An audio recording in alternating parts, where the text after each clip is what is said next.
kam shkuar dhe kam takuar ministrin e jashtëm dhe të mbrojtjes francez në fillim të tetorit. Kam shkuar te sekretari i përgjithshëm i NATO-s, jam ankuar sepse kishte një përpjekje të organizuar të serbëve për të spastruar zonën e veri të lumit Iber, ku Mitrovica ishte shqiptarëve. Kam takuar me ministrin Richard, i cili më tha, jo, ne kemi dhënë urdhër trupave franceze që të mbrojnë serbët në atë zonë dhe të mbështesin ata. Pra, ne kemi pasur sa vështirësi lidhur me këtë.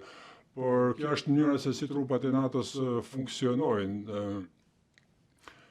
Ka një lloj autoriteti dhe pushteti që i përket vetë autoriteteve kombëtare, edhe pse janë në kontrollin dhe komandën e NATO-s. Pra, kam bërë thirrje atij, ai nuk ka ndryshuar këtë urdhra, më vonë kam çuar përforcimet e tjera aty për të ruajtur mundësinë që shqiptarët të mund të jetojnë aty. Raportet që po merrle tregonin se doktorët shqiptarë në spitale dhe njerëz të tjerë po detyroshin të largoheshin nga Serbia dhe po dëboheshin prej aty. Dhe mendova dhe kuptova që ishin paraushtarak serb dhe forca speciale serbe që po bënin këtë gjë. Nuk jam në dieni të ndonjë përplasje midis paraushtarakëve serb dhe UÇK-s, por jam dieni se ka patur një seri përplasjesh gjatë kësaj periudhe. Nuk kam menduar asnjëherë që ka qenë UÇK-ja. UÇK-ja thuhej se nuk mishte pjesë e kësaj, por ideja që kishte shumë presion nga të dy anët që të përpiqeshin të nxjerrin të largonin shqiptarët nga pjesa e veriut e lumit Iber.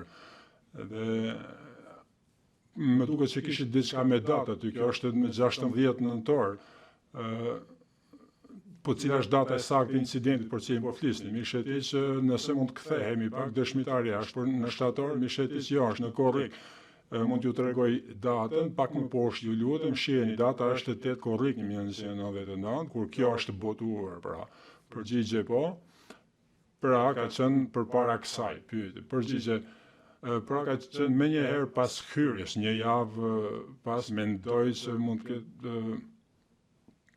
mendoj që mund të ketë qenë pas 5 javë, ose diçka e tillë, pasi ne kemi hyrë aty, pra trupat e këfurit kanë hyrë. Ka patur shumë lëvizje të tilla si kjo, që po zhbëheshin atë kohë, sepse njerëzit përpiqeshin të pohonin dhe të shfaqnin dhe të vendosin dominimin e tyre. Pra mendoj se nuk mendoj se ka qenë organizuar. Nuk kam kuptuar kur, nuk e kam ndier kur, apo patur përshtypjen që kjo ishte organizuar nga UÇK-ja. Këto ishin grupe individuale dhe ka përfunduar, pastaj ka patur shumë lëvizje të tilla ku njerëzit përpiqeshin të vendosin autoritetin e tyre dhe spastrim etnik në pjesën e veriut në veri të lumit Iber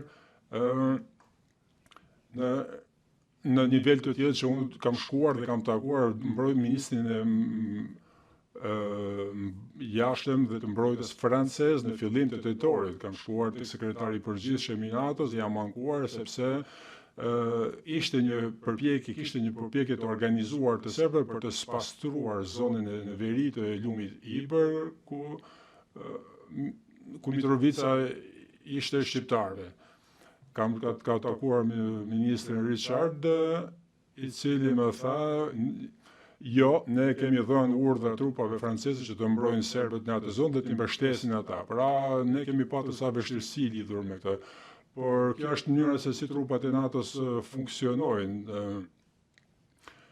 Ka një lloj autoriteti dhe pushteti që i përket vetë autoriteteve kombëtare, edhe pse janë në kontrollin dhe komandën e NATO-s. Pra, kam bërë thirrje atij, ai nuk ka ndryshuar këtë urdhra, më vonë kam çuar përforcimet e tjera aty për të ruajtur mundësinë që shqiptarët të mund të jetojnë aty. Raportet që po merrle tregonin se doktorët shqiptarë në spitale dhe njerëz të tjerë po detyroshin të largoheshin nga Serbia dhe po dëboheshin prej aty.